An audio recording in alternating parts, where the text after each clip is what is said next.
The best a man can get. Back here, first things first, former head coach Eric Mangini is here. Good to have you, Coach. Good morning. How's it going? Fantastic. Let's talk some football. Less than a week away from Super Bowl 53. Tom Brady making his 9th trip to the Super Bowl, 3rd straight at age 41. Jared Goff, first trip at age 24. This is Brady's 19th season in the NFL. For Goff, his 3rd. To say there's an age gap there would be like saying Mangini might watch the Super Bowl if he's home and all. Brady was asked if he had any advice for Goff. Take a listen. What sort of advice would you give this guy as he gets ready to take on the big bad Patriots? I'm not giving him any advice. Crazy. They got a great team. I got to go against that guy all night, so that's what I'm concerned about. And I know how great of a player he is. They got a great defense, best D-line in the league, a couple of the best interceptors probably ever played in this game. So I got my work cut out for me. All right, Coach, how much of the Super Bowl is going to come down to how Jared Goff does actually play? It's going to be a huge part of the Super Bowl, and for a lot of different reasons. One of the reasons, as a young quarterback, he's got to come out early and decipher how the Patriots are playing against him.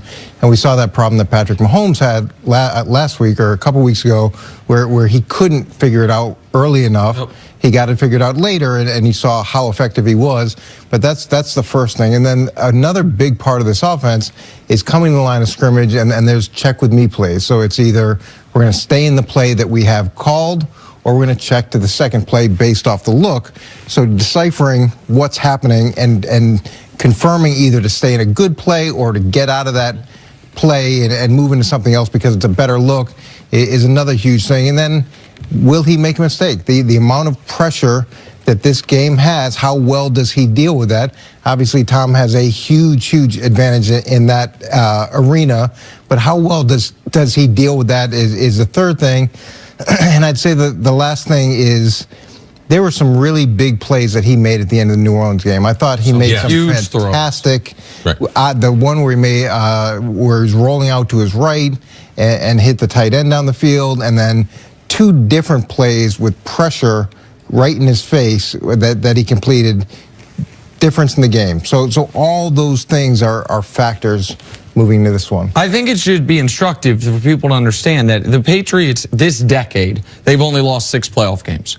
All 6 of those playoff games, the opposing quarterback has played well, and in 5 of the 6 has played really well. The only one that I would say wasn't really well was Peyton Manning's last game against Tom Brady, the 2018 AFC Championship game. But those quarterbacks combined 14 touchdowns to 1 interception, a quarterback rating north of 105. Like, you haven't beaten the Patriots with a poor quarterback performance in the playoffs since all the way back in 2009 when Joe Flacco had a terrible game, but the Ravens beat him up 33-14. Like early in Tom Brady's career, Jake Plummer beat him without playing very well. Eli in that first Super Bowl against the undefeated Pats, he played okay but didn't play great. Like this decade, you've needed your quarterback to be a difference maker, whether it was Flacco in the AFC Championship game in 2012, Nick Foles obviously last year played the best game of his life. I don't think the Rams, even though I really respect their defense, and I think Todd Gurley is the best running back in football, I don't think they can win the game with Jared Goff just being a caretaker.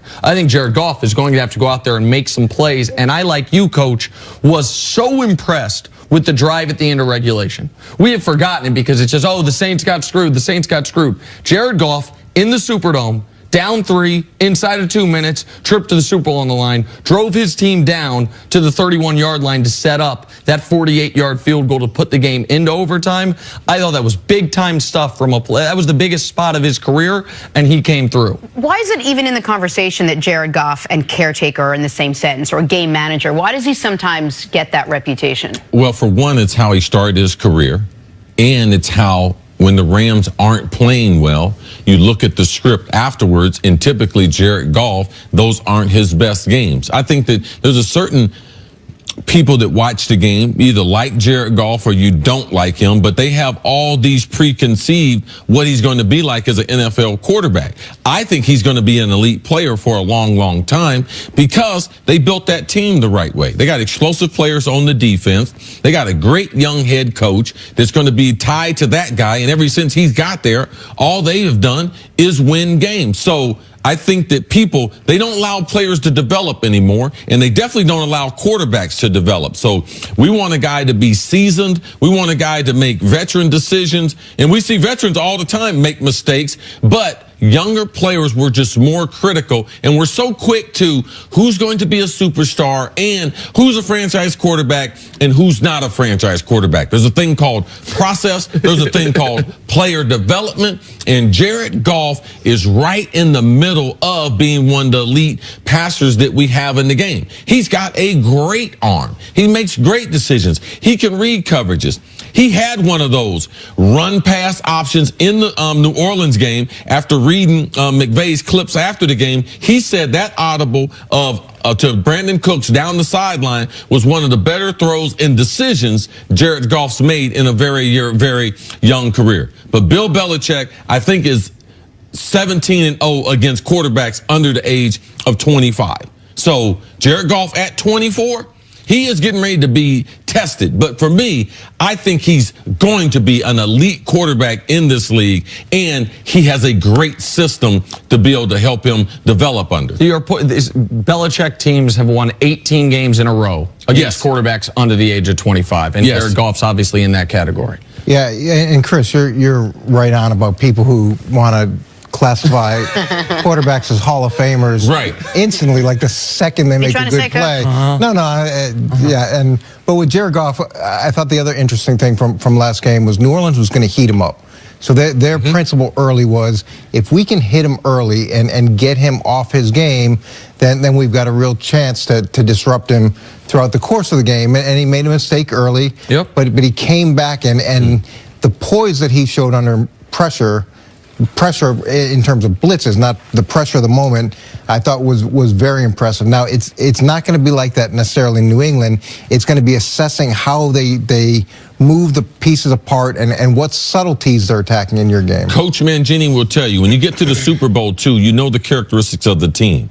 So if you try to protect the quarterback in this game, the players feel it, and they start to press. Defense feels like, forget about being patient. I need to make a big play. Wide receivers like, maybe I need to break my route off into a deep route to make a big play. So the quarterback stabilizing the team is important. And what Jared Goff did in struggling opening in last week's game, NFC Championship, and coming out of that sent a huge message to the team. And your point of him dealing with the pressure of a blitz, pressure of human beings, not of a moment, that's what I was so impressed with, because Jared Goff this year, every quarterback is worse under pressure than not under pressure. But we have a ranking 1 through 32 of what their quarterback rating is when pressured. Jared Goff was 28th in the league in that category. That was his biggest weakness of his game, is if you can get to him, he can't deal with the situation. In that NFC Championship game, he did in the biggest spots. He's going to have to in the Super Bowl. And the other thing that is the pressure of the moment too. And we talk about this with guys who sign big free agent contracts or guys who are in games like this. You don't need to be different than who you are and what brought you here. Sometimes people think, I've got to be better, and in an attempt to do that, it ends up being worse. Just be who you are. It's the advice I gave you when you joined on here, and it's been really working out for you. So you're right, the pressure of that moment. You, Coach. You be you. Coach, stick around. Coming up, did the Rams shoot themselves in the foot at Media Day? That's next on First Things First. It's so funny because it's the exact opposite Chris and I keep giving Jenna. Don't be you. You got to try to be someone different. Jenna's got